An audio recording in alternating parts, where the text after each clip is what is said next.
2019年香港反送中运动的代表歌曲《愿英讲归香港》，去互香港法院认定会煽动国家分裂，法院是宣布禁令，要求 YouTube 袂使放送。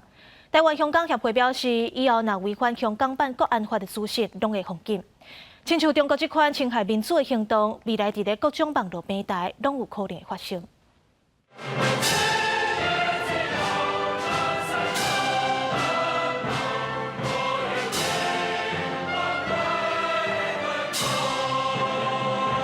愿英讲归香港是2019年香港反送中运动的代表歌。香港法院伫5月初8针对这条歌颁禁令，认为伊会煽动国家分裂，要求 YouTube 禁止放送。YouTube 第10时表示会遵守法律，32个相关影片拢禁止伫香港放。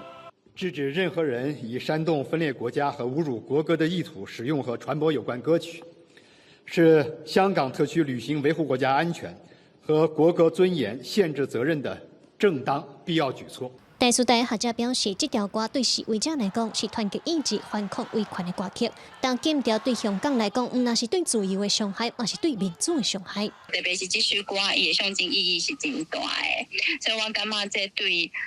香港的言论自由来讲，也是因的原本的这个民主的一个性格来讲，我感觉是真悲观的一个影响。另外，台湾香港协会理事长表示，这届敢若是禁一条歌尔，但是以后会违反中国国安法的资讯，恐惊嘛拢会封禁止。这对香港吸收外部资讯来讲是有真不利的影响，甚至嘛有可能会变作更加进一步的思想言论的自我审查。